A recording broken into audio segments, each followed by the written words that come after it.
Hello everyone, आप सभी का इंजीनियर्स पॉइंट झांसी चैनल में बहुत बहुत स्वागत है। दोस्तों, आज DFCCIL जेईई की इस सीरीज में हम लोग क्वेश्चन 2 को सॉल्व करने वाले हैं। प्रीवियस वीडियो लेक्चर में हम लोगों ने क्वेश्चन 1 को सॉल्व किया था, कॉन्सेप्चुअली एनालॉग सर्किट के बीजेटी के क्वेश्चन को सॉल्व किया था। अगर आपने वो वीडियो नहीं देखा है तो लिंक में जाकर उस वीडियो को आप देख सकते हैं। दोस्तों, इस वीडियो में हम लोग बात करने वाले हैं ऑपरेशन एम्पलीफायर के इस खास क्वेश्चन को, जैसा कि आपके सामने विजिबल है, और इसको हम लोग सॉल्व करेंगे। तो चलिए देखते हैं। देखिए दोस्तों, ये आपको एक क्वेश्चन दिया है। आपको ओपेम्प समझने से पहले आपको जानकारी होना चाहिए कि इन्वर्टिंग टर्मिनल क्या होता है, नॉन इन्वर्टिंग टर्मिनल क्या होता है, जिससे हम लोग आसानी से किसी भी क्वेश्चन को सॉल्व कर पाएंगे। तो अगर इस क्वेश्चन को आप ध्यान से देखें तो इसमें आप पाएंगे कि यहां पर इन्वर्टिंग यानी कि नेगेटिव साइन से इनपुट सप्लाई वोल्टेज दिया गया है। अगर कोई सप्लाई वोल्टेज नेगेटिव टर्मिनल से दिया गया है तो ये शो करता है कि सर्किट कैसा है, आपका इन्वर्टिंग है। कैसा है ये? इन्वर्टिंग। तो आपका ये इन्वर्टिंग सर्किट है। तो थ्योरेटिकली आपसे पूछ भी सकता है ये इन्वर्टिंग सर्किट है, नॉन इन्वर्टिंग है, या ये समर है, इंटीग्रेटर है, कुछ भी नॉर्मल, तो आप कह सकते हैं ये एक इन्वर्टिंग सर्किट है। तो चलिए मैं इसको सॉल्व करता हूं एक नॉर्मल कंसेप्ट के साथ, जिस प्रकार से हम लोग नेटवर्क को सॉल्व करते हैं। इस दिए गए क्वेश्चन में आपको इनपुट वोल्टेज ये Vi है, ये V0 है, हमको गेन फाइंड करना है। ऑप्शन आप देख पा रहे होंगे, ऑप्शन है 8, -8, 10 और -10।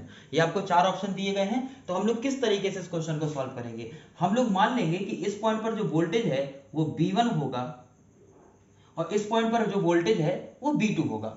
एक हमने V1 माना, एक V2 माना। हमें यहाँ पे आउटपुट अपन इनपुट चाहिए। तो आपको पता होना चाहिए इसको। अगर आपको जानकारी नहीं है तो मैं आपको बता दूं कि इसमें दो कंडीशंस होती हैं, एक वर्चुअल ग्राउंड, एक वर्चुअल शॉर्ट। तो इस टर्मिनल को हम नाम देते हैं BB और इसको नाम देते हैं BA। तो किसी भी ऑपरेशनल एम्पलीफायर में अगर नॉन इन्वर्टिंग पार्ट वाला BB जो है वो 0 दिया गया हो, इस घटना को हम लोग बोलते हैं वर्चुअल ग्राउंड। क्या बोलते हैं मित्रों? Virtual ground. इसको आप बोलेंगे वर्चुअल ग्राउंड।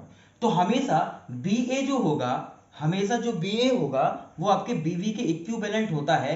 इस घटना को हम बोलते हैं वर्चुअल शॉर्ट। क्या बोलेंगे भाई? Virtual short. तो वर्चुअल शॉर्ट की स्थिति में हमेशा इन्वर्टिंग पर आने वाला वोल्टेज नॉन इन्वर्टिंग पे आने वाले वोल्टेज के इक्विवेलेंट होता है। और जब भी कभी भी BA यानी कि इसे B पॉजिटिव का नाम भी दे सकते हैं, इसको B नेगेटिव नाम भी दे सकते हैं, अगर ये दोनों बराबर हो गए तो इसको बोलते हैं वर्चुअल शॉर्ट। तो हम लोग क्या करने वाले हैं, सप्लाई यहाँ पे दिए, मैं चाहूँ तो इसको डायरेक्टली भी कर सकता हूँ, बट आपको समझाने के लिए मैं डायरेक्टली नहीं करूंगा। हम लोग यहाँ पर नोडल एनालिसिस लगा देंगे। तो मैं यहाँ पे लिखने वाला हूँ, आप लोग केयर करिएगा, ध्यान से सुनिएगा। मैं यहाँ पे लिखूंगा nodal analysis at point A point पर जैसे ही आप नोडल लगाएंगे तो आप पाएंगे यहाँ पे जब भी नोडल लगाते हैं हम लोग मानते हैं ये वोल्टेज ग्रेटर होगा, तो VA minus BI upon R plus VA minus B1 upon R equals to 0। हम लोग ऐसा कर देंगे। तो आप इसमें देखेंगे जब भी मैंने ये कंडीशन इसमें ली, BA की वैल्यू आपकी 0 है, तो आप इसमें देखेंगे minus BI upon R plus और ये माइनस B1 अपॉन R, इस तरीके से हमको ये मिल जाएगा। तो आप जब इक्विवेलेंट करेंगे ये कैंसिल आउट होगा और B1 की वैल्यू आपको मिल जाएगी यहाँ पे माइनस VI। दोस्तों, B1 की वैल्यू आपको कितनी मिल गई? B1 की वैल्यू मिल गई minus VI। I think clearly visible होगा सभी को, ठीक है। तो चलिए मैं इसको यहां लिख देता हूं, आपको क्लियरली विजिबल नहीं हो पा रहा है। तो B1 equal to minus VI यहाँ पे अपन को प्राप्त हो जाएगा। क्लियर है? इस क्वेश्चन में फाइंड करना है, जैसे कि गेन निकालना है, आपको पता है। तो देखिए गेन में कैसे निकालूंगा, आप ऑप्शन देख लीजिए। -8, 8, 10 और -10 आपको दिया है, देखते हैं क्या आता है। तो ये तो आ गया B1 equal to minus VI, ये B1 की वैल्यू निकल आई। अब मैं यहाँ पे लिखूंगा nodal analysis at point V2। हम लोग B2 पॉइंट पर नोडल लगा देंगे, या हम बोल सकते हैं कि B1 पॉइंट पर नोडल लगा दे। अगर आप B1 निकालेंगे तो B2 B1 के रिस्पेक्ट में मिलेगा, और B2 पर लगाएंगे तो हमें उसके टर्म में वैल्यू मिल जाएगी। चलिए मैं यहाँ पे काम करता हूँ, पहले आपके लिए B1 पॉइंट पर ये लगा देता हूँ। ध्यान से सुनेंगे कॉन्सेप्ट। तो जैसे ही नोडल B1 पे लगाएंगे तो हम लोग बोलेंगे B1 minus BA upon R, B1 upon R plus B1 minus B2 upon R equal to 0। तो ये कंडीशन हो जाएगी। आपको मालूम है बी ए की वैल्यू 0 है ना, बी ए की वैल्यू 0 है और यहाँ पर जो b1 है वो bi के बराबर है। तो हम लोग इसको सॉल्व कर लेंगे, r LCM आएगा, उस साइड जाएगी 0, यहाँ पर हमारे पास हो जाएगा 3b1 minus ba equals to b2 और b2 इक्वल्स टू आपका हो जाएगा 3b1 और आपको मालूम है कि b1 की वैल्यू है -i, तो यहाँ पर अपने पास आएगा -3vi, यानी कि b2 इक्वल्स टू आपको मिल गया -3vi। b2 इक्वल्स टू दोस्तों कितना मिल गया, b2 इक्वल्स टू आपको मिल गया -3vi, ये b2 की वैल्यू आ गई। हम लोग अब क्या करेंगे, नोडल लगा देंगे, नोडल एनालिसिस अगेन एक बार, नोडल एनालिसिस एट पॉइंट किस पर, b2। अब इस पॉइंट को ले लेते हैं हम लोग, इस पॉइंट को सबसे पहले हमने कौन सा पॉइंट लिया, सबसे पहले हमने ए पॉइंट लिया तो इस पे निकाला, फिर उसके बाद हमने b1 पॉइंट लिया तो इस b1 वोल्टेज के अक्रॉस इस पॉइंट को जैसे लिया तो यहाँ पे नोडल लगाया, फिर हमने b2 पे लगा रहे हैं। अब यहाँ पर क्या होगा, यहाँ पे होगा b2 माइनस b1, क्योंकि इसको ग्रेटर लेते हैं हमेशा, तो b2 minus b1 upon r plus b2 upon r plus b2 minus b0 upon r equals to 0।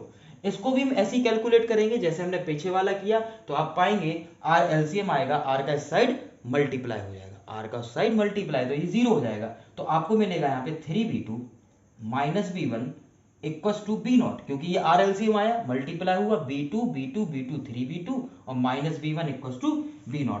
तो हम यहाँ पे देखेंगे इसकी वैल्यू, तो b0 इक्वल्स टू आपको मिल जाएगा 3 और b2 की वैल्यू आपने निकाली -3vi और b1 आपको मालूम है ये होता है, b1 आपके पास कितना है, b1 आपने यहाँ पे निकाला था, b1 निकाला था -vi, b1 कितना निकाला -vi, तो इसकी वैल्यू मैं यहाँ पे रख दूंगा -vi।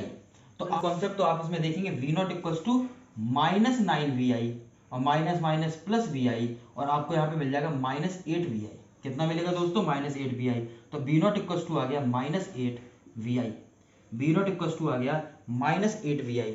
तो अगर b0 इक्वल्स टू आ गया आपका -8vi, तो हम लोग यहाँ पर लिख सकते हैं कॉन्सेप्ट, क्या कॉन्सेप्ट लिख सकते हैं, यहाँ पर हम लोग लिख सकते हैं कि भैया b0 अपॉन bi जो होता है वो कितना होता है, -8 होता है, v0 अपॉन bi कितना होता है, -8 होता है। This is your answer, this is your answer. तो अगर यहाँ पे हम बात करें गेन कितना होगा, तो v0 upon vi equals to होगा -8। तो दोस्तों बहुत ही शानदार क्वेश्चन है, मोस्ट इंपॉर्टेंट क्वेश्चन है, इस तरीके के क्वेश्चन DFCCIL पूछता है और डेफिनेटली आपको ऐसा क्वेश्चन मिलेगा। तो जो लोग भी AM असिस्टेंट मैनेजर या फिर जूनियर इंजीनियर लेवल को तैयारी कर रहे हैं DFCCIL JEE के लिए या DFCCIL AM के लिए, वो इस टाइप्स के क्वेश्चन एनालॉग सर्किट के बहुत अच्छे से लगा कर जाए। आई होप, मैं तो यहाँ पर क्वेश्चन पूरे आपको लगवाने का प्रयास कर रहा हूँ, definitely you will crack the exam in a simple way, और हम लोग एक डेली नया क्वेश्चन लेके आने वाले हैं अंटिल योर एग्जाम। इनको आप बहुत अच्छी तरीके से लगाएं, वीडियो को शेयर करें दोस्तों, जितना शेयर हो पाए। If you like this, subscribe the channel, share the video. नमस्कार, शुक्रिया, आदाब, जय हिंद, थैंक यू।